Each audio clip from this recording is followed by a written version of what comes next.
latest on the feud between Blake Lively and Justin Baldoni. He fired back after her amended complaint leveled serious new sexual harassment accusations, which claim he made other women uncomfortable. I defend Justin Baldoni in this lawsuit with Blake Lively because I think she's horrible and she's made up this whole thing because she tried to... Blake Lively just walked into the biggest legal disaster of her career.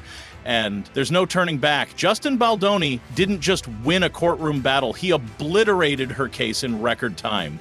The legal fight that was supposed to ruin his reputation backfired spectacularly, and now Blake is the one scrambling to save herself. With millions of dollars and her entire career at stake, this case has become a brutal takedown that Hollywood never saw coming. Under a deadline to file this amended complaint, Justin Baldoni's lawyers responded, calling it, quote, underwhelming. This morning, Justin Baldoni firing back against Blake Lively's latest legal salvo. This is a big moment.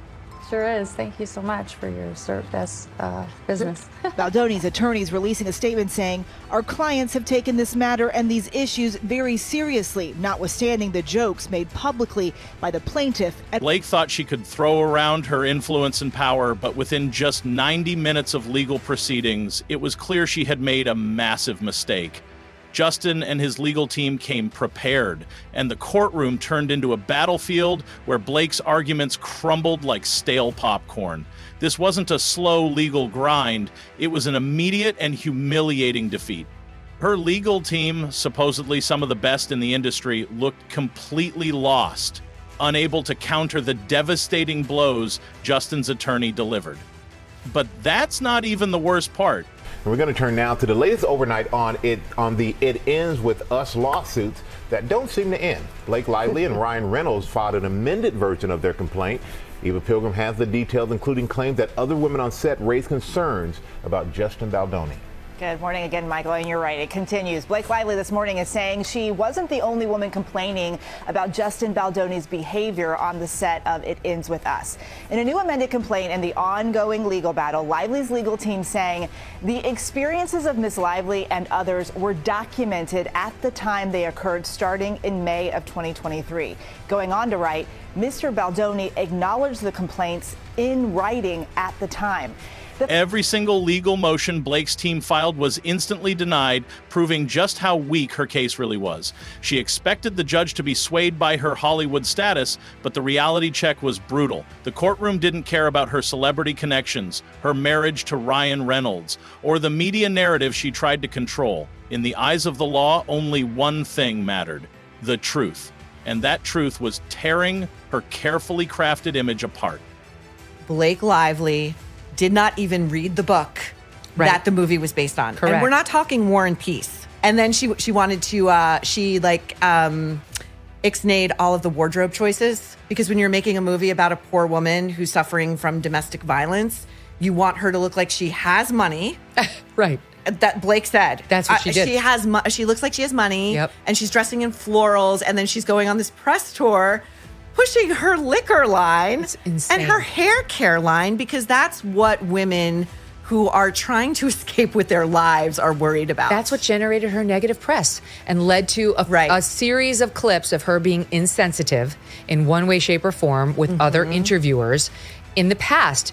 She has no one to blame but herself for that. The press tour is part of that pay package. Right. You have to show up with a smile on your face and be polite to people who are not lobbing, difficult questions at you. They're softballs. The reason this is happening is simple. Blake underestimated Justin. She assumed he would fold under pressure, but instead he fired back with a $400 million counter lawsuit that left her completely cornered. This wasn't just a defense move, it was an all-out legal assault, proving he wasn't just going to fight back, he was going to destroy her in the process. Now, instead of being the one in control, Blake is playing defense, and she's losing. I'm laughing, smiling. The comment sections were brutal. Vogue posts like nothing is happening. Like it's just a regular night. Hey, there's Ryan and there's Blake. Inside, Tina and Amy are taking questions from the audience. Okay, Ryan's hand goes up. I've got a question. So this moment ensued. The courtroom drama escalated when Justin's attorney, Brian Friedman, refused to hold back. From the moment he stepped into court, it was clear he had one goal: expose Blake's lies in front of the world. He didn't just challenge her claims, he dismantled them with hard evidence. Her legal team was left grasping at straws, unable to offer any real counter-arguments. This wasn't just a bad day in court for Blake. It was an absolute legal massacre. If Blake wants this to stick, or, the other two, no one else is coming forward saying that they also were harassed or experienced anything untoward with their director, Justin Baldoni. But what's even crazier is that Blake's attempt to silence Justin completely backfired. She had desperately tried to get a gag order imposed, hoping to stop him from speaking out, but the judge wasn't having any of it. The ruling was clear. Justin and his team could talk about the case as much as they wanted. This means every embarrassing detail, every exposed lie, and every failed legal move is now public for everyone to see. And trust me, the public is watching. Their latest move, just before the weekend, they're trying to subpoena 2.5 years of phone records. Okay, and that means every communication, not just with all the parties, but basically 2.5 years of Justin Baldoni texting, calling anyone. I mean, God forbid someone looks through my phone for 2.5 years. I get canceled again, big guy. No one wants.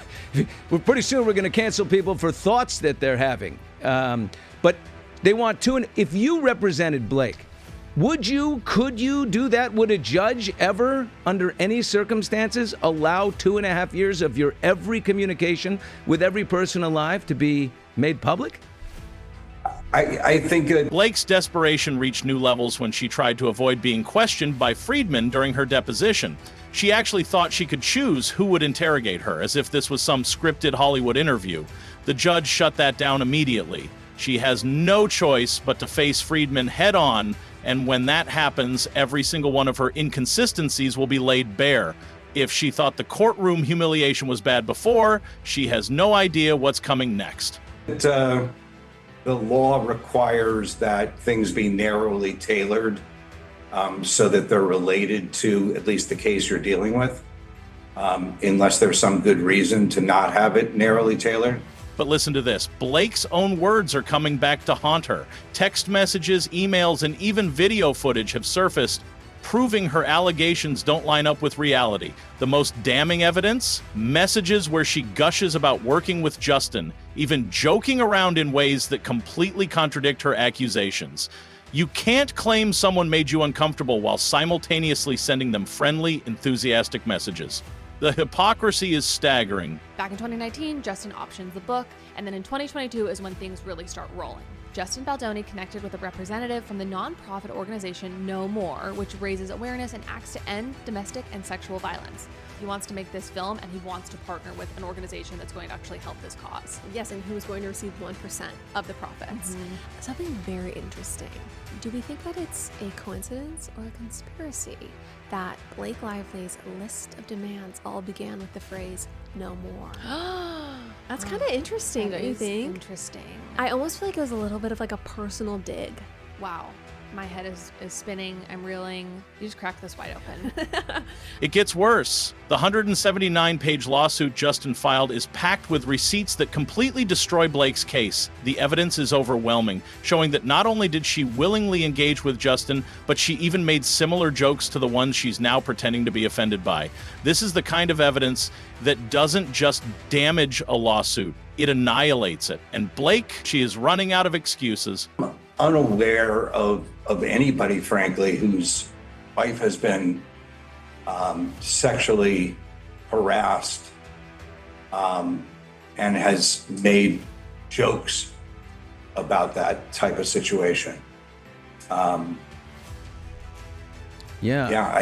can't think of anyone who's done anything like that, and so it surprised me. And it leads us to this. And let's not forget about Ryan Reynolds. He thought he could ride in as the supportive husband helping his wife take down Justin with the power of Hollywood influence. But instead, he's looking like a complete fool. Every move he made to support Blake is now backfiring, and people are starting to see him for what he really is. A celebrity who thought his charm and money could bend reality. Now, instead of protecting his wife, he's stuck in the middle of one of the biggest PR disasters Hollywood has ever seen. All the time. People change their complaints all the time. Rarely do you see, though, people change the complaint to such a degree that you change your story completely. So, my assumption would be the story will be similar. And there may be things that are additive to it, but it feels like things that we saw last night, things that asking for a broad range of discovery. Look, when you ask for every document for 2.5 years, you as a lawyer should know that that's inappropriate. A lot of Blake's reputation is in freefall, and it's happening faster than she ever imagined. She was once considered Hollywood's golden girl, a feminist icon, someone the industry admired, but that image is disintegrating. Social media has turned against her, with Team Justin trending as people wake up to the truth. Even some of her most loyal fans are realizing she manipulated the media, played the victim, and tried to destroy an innocent man for her own gain. This Blake Lively, Justin Baldoni thing just keeps getting messier. It's probably the most juicy drama in all of Hollywood right now. I'm Team Blake. There's a lot of you Team Baldoni out there, and I don't understand why. The guy seems like a textbook narcissist in every single way. And Blake, she's turning this into a franchise right now. Now she's got 2 supporting actresses who are ready to testify. It means Justin might want to start calling his lawyer Atlas, because they're carrying the weight of the world at this point. Meanwhile, Justin's trying to pull receipts on Blake and Ryan with a whole website.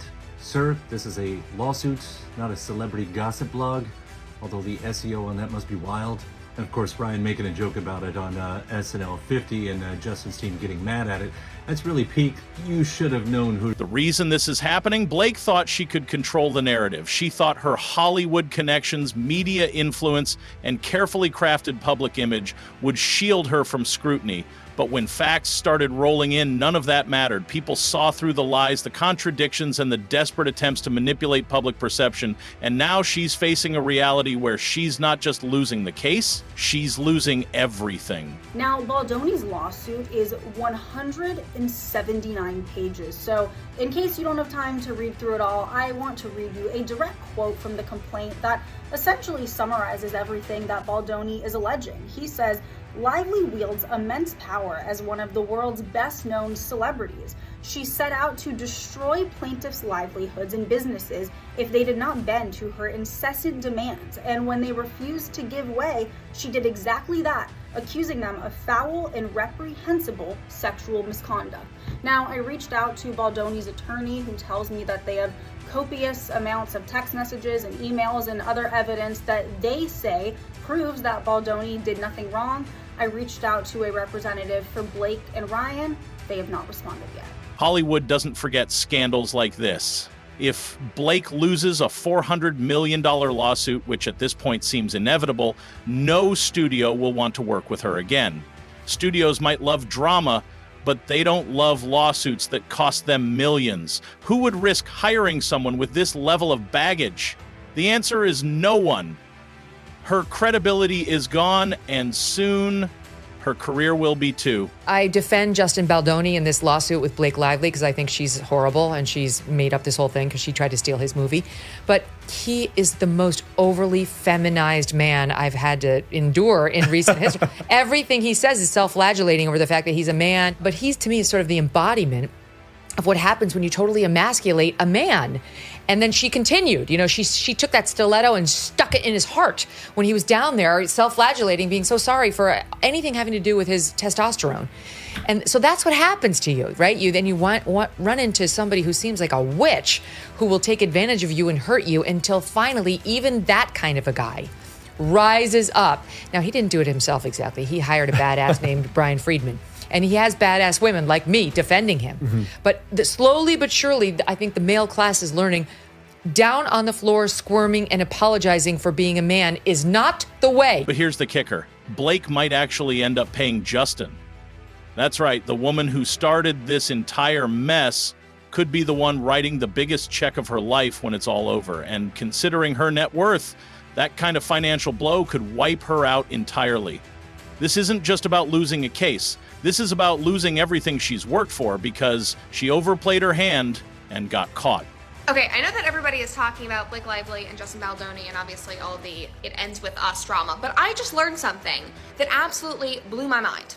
So literally all this time, I thought that Blake was the one who optioned the rights to "It Ends With Us." Like, she's so tight with Colleen Hoover. I thought for sure she was who brought on Justin Baldoni. So I'd been kind of going, ugh, I don't really like the way that she's handling it, but you know, it's her film, it's her movie, her option, her whole thing. I guess she can call the shots. No, because Justin, 5 years ago, was the one who optioned this film. He brought Blake on because Colleen Hoover is such a big fan. This is his film, and he has basically been pushed out by the Blake Lively show. And that breaks my heart because I've always been a fan of Blake Lively. I've been a fan of her relationship with Ryan Reynolds and the way that they parent their kids. I've always been a fan of her, but this has literally just become like the Blake and Ryan show, like promoting Deadpool Wolverine, promoting her hair care line, all of that. But oh my gosh. Blake and Ryan must have thought they could spin their way out of this. They thought they could turn public opinion against Justin, paint him as the villain, and walk away as Hollywood's power couple. But they underestimated one thing: facts don't lie. And right now, every single piece of evidence is working against them. If you've been following this case, you know it's far from over. The courtroom drama is only getting started, and the fallout is going to be massive. Like, subscribe, and check out the next video because this story is only getting crazier.